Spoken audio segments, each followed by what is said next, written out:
Hi, welcome to वेद नीति। आज हम बात करेंगे रेट्रोग्रेड प्लैनेट्स के बारे में, यानी कि वक्री ग्रह। आपने बहुत सुना होगा वक्री ग्रह क्या होते हैं, उल्टा चलते हैं, सीधा चलते हैं, कैसा चलते हैं, मगर बहुत कंफ्यूजिंग है।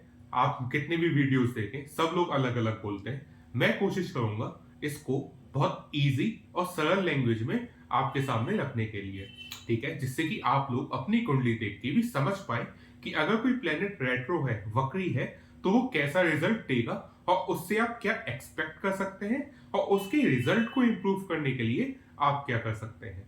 देखिए, सबसे पहले समझते हैं कि वक्री प्लेनेट क्या है। वक्री प्लेनेट क्या है, पहले ये समझिए कि सन एंड मून, ये दोनों प्लैनेट्स कभी वक्री नहीं होते, ये हमेशा सीधा चलते हैं। और राहु और केतु, ये दोनों प्लैनेट्स कभी मार्गी यानी कि सीधा नहीं होते, ये हमेशा वक्री मिलेंगे। बाकी के जो 5 प्लैनेट्स हैं, ये मार्गी भी हो सकते हैं यानी सीधा भी चलते हैं, और ये वक्री भी होते हैं। सबसे पहले समझते हैं कि वक्री प्लैनेट की एनर्जी आखिर कैसी है। देखिए, वक्री प्लैनेट ना नॉर्मल प्लैनेट से ज्यादा पावरफुल प्लैनेट्स होते हैं। वक्री प्लैनेट आप सोचेंगे कि उल्टा चलते हैं, पर ऐसा नहीं है। आज हम टेक्निकलिटी में नहीं जाएंगे कि एक्चुअली वक्री प्लैनेट क्या होते हैं, कैसे चलते हैं, नहीं। हम वक्री प्लैनेट की कैरेक्टरिस्टिक्स समझने की कोशिश करेंगे और वो ऐसा बिहेव क्यों करते हैं ये समझते हैं। देखिए, वक्री प्लैनेट अगर आपकी कुंडली में कोई है, तो सबसे पहले ये समझ लीजिए कि उस प्लैनेट से रिलेटेड पास्ट लाइफ में आपने कुछ ऐसा काम किया है या आप कुछ ऐसा करना चाह रहे थे जो या तो अधूरा रह गया हो या फिर आपको उसका लेसन नहीं मिला है अभी तक। तो इस जन्म में आपको सृष्टि ने, प्रकृति ने वो प्लेनेट वक्री करके दिया है, जिसके लिए आपको बहुत सारा लर्निंग करने की जरूरत पड़ेगी। आपको उस प्लेनेट के लिए फाइट करने की, और प्लेनेट आपके लिए भी फाइट करेगा। तो वक्री प्लेनेट आपके पास्ट लाइफ के जो पेंडिंग काम रह गए हैं उस प्लेनेट के कारक तत्वों से रिलेटेड, उसके लिए आपको वो प्लेनेट इस जन्म में वक्री मिला है कि आप उस साइकिल से बाहर निकल लें। आप वो उस प्लेनेट के लिए इस बार काम करें और वो जो पेंडिंग टास्क है वो खत्म करके उस प्लेनेट्स के वक्र तत्व को खत्म कर दें, ठीक है। तो पहले समझिए कि जो वक्र प्लेनेट्स होते हैं वो बहुत पावरफुल प्लेनेट्स हैं, ठीक है। वो अपने नॉर्मल कैपेसिटी से ज्यादा पावरफुल प्लेनेट्स होते हैं और वो बहुत इंपल्सिव प्लेनेट्स हैं। वो प्लेनेट्स अपना जो रिजल्ट देते हैं वो बहुत डिफरेंट तरीके से देते हैं। वक्र जो प्लेनेट्स होते हैं वो आपको सीधे तरीके से काम नहीं करने देंगे। मान के चलिए, आपकी कुंडली में आपकी जो हॉरोस्कोप है उसमें आपको शनि वक्री मिला है, ठीक है। तो अगर सैटर्न वक्री मिला है आपको, सैटर्न रेट्रोग्रेड मिला है आपको, तो ये बात फिक्स है, ये बात मान के चलिए कि आपका जो प्रोफेशन है, आपका जो बिजनेस है, उसमें चेंजेस होंगे, उसमें बहुत चेंजेस आएंगे। वो कम से कम आप 2-3 बार चेंजेस करेंगे ही करेंगे, उसके बाद ही आप सही डायरेक्शन पकड़ पाएंगे। अगर आपको मरकरी यानी कि बुध वक्री मिला है, तो आपको अपनी टंग, जबान पे कंट्रोल रखना आना चाहिए।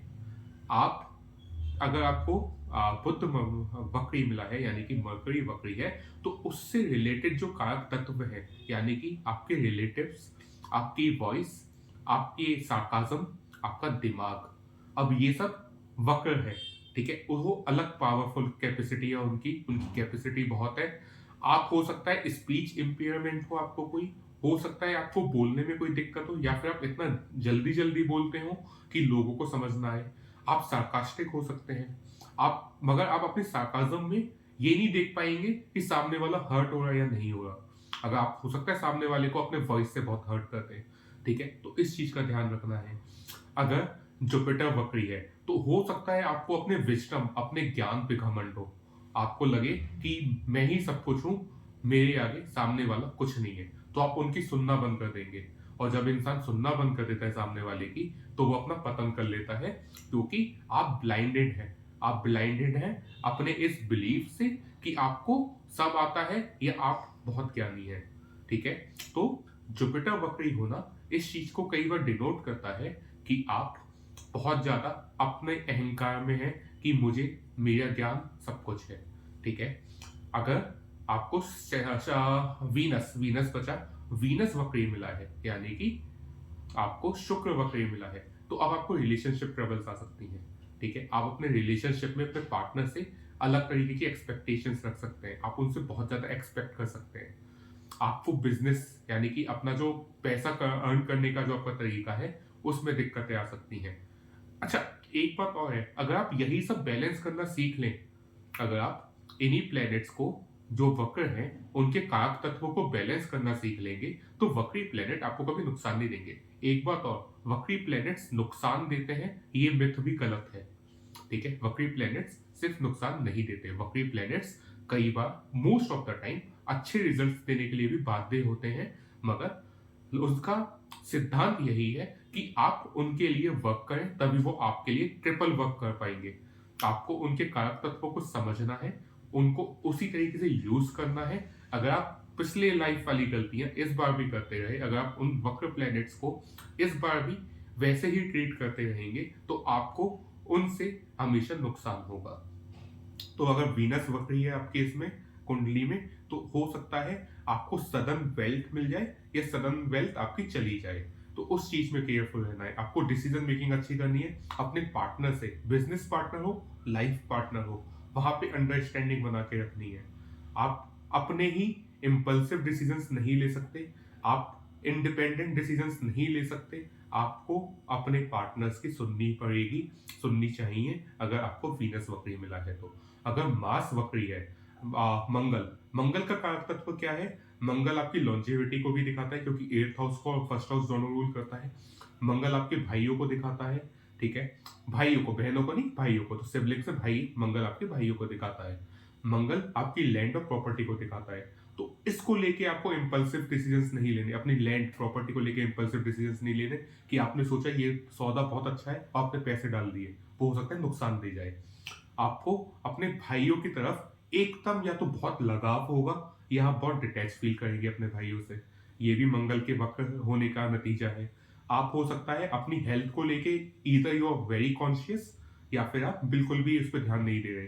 देखिए, वक्री प्लेनेट ना बीच का रास्ता नहीं है, वक्री प्लेनेट इंटेंस और बहुत ही ऐसी एनर्जी है कि आर या पार, उसे बीच का कॉम्प्रोमाइज नहीं आता। तो ये बात समझिए कि अगर आपकी कुंडली में कोई वक्र प्लेनेट है, तो आप बीच का रास्ता डिप्लोमेटिकली अगर लेना सीख जाए, तो भी आप उस वक्र प्लेनेट के प्रभाव को कम कर देंगे।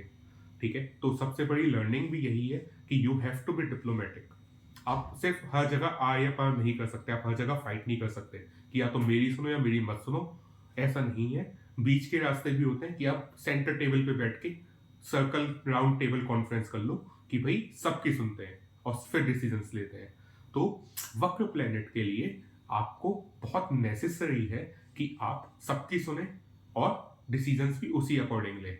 आप सिर्फ अपनी अपनी करेंगे तो आपको दिक्कत है, तो क्योंकि आपने फिर कुछ सीखा नहीं, जो आपको वक्र प्लेनेट सिखाना चाह रहा था वो आपने सीखा नहीं। अब कुछ सूत्र हैं जो ये भी बोलते हैं कि अगर आपकी कुंडली में कोई बेनिफिक प्लैनेट्स, यानी कि आपकी कुंडली में अगर कोई उच्च का ग्रह है और वो वक्री हुआ है, तो वो कई बार नीच का रिजल्ट देता है, और ऐसे ही अगर नीच का ग्रह वक्री हुआ है तो वो उच्च का रिजल्ट देता है। समझिए कि अगर कोई प्लेनेट आपकी कुंडली में उच्च या नीच राशि में बैठा है, तो वो ऑलरेडी बहुत डोमिनेंट पोजीशन पे है, ऑलरेडी बहुत स्ट्रांग पोजीशन पे है।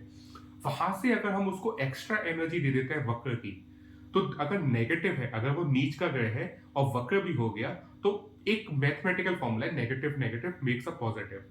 ठीक है, ऐसे ही उच्च के लिए पॉजिटिव नेगेटिव, तो वहां पे अगर नेगेटिव वक्र प्लेनेट की एनर्जी उच्च के प्लेनेट से भी ज्यादा होती है, ये बात मान के चलिए। वक्र प्लेनेट एक पर्पस से मिला है आपको, वक्र प्लेनेट लास्ट लाइफ के पर्पस से मिला है आपको, वक्र प्लेनेट आपको लास्ट लाइफ के कुछ कर्मास हैं, कुछ नॉलेज है, कुछ टीचिंग्स हैं जिसकी वजह से मिले हैं आपको। तो आपको इस जन्म में उनको उतारना है और उनको ठीक करना है, तब जाके आपको इनसे मुक्ति मिलेगी। तो ये बात, मगर एक बात फिर भी क्लियर करता हूं कि वक्र प्लेनेट गलत नहीं होते।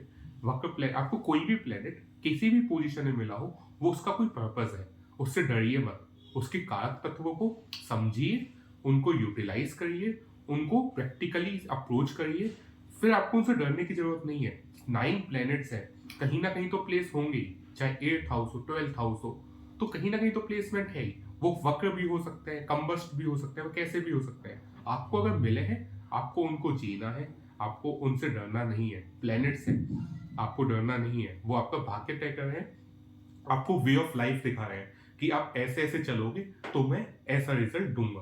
तो उनसे डरने की जरूरत नहीं है, उनको समझने की जरूरत है। और आपने समझ लिया कि वक्र प्लेनेट या कोई भी प्लेनेट आपसे क्या चाह रहा है, तो वो आपको कभी हार्म नहीं करेगा। आप उसको अपने डायरेक्शन में लाइए, अपने डायरेक्शन, लाइफ के डायरेक्शन में लाइए, और फिर उससे अलाइन होइए, तब वो अच्छे रिजल्ट देने के लिए ही बाध्य है।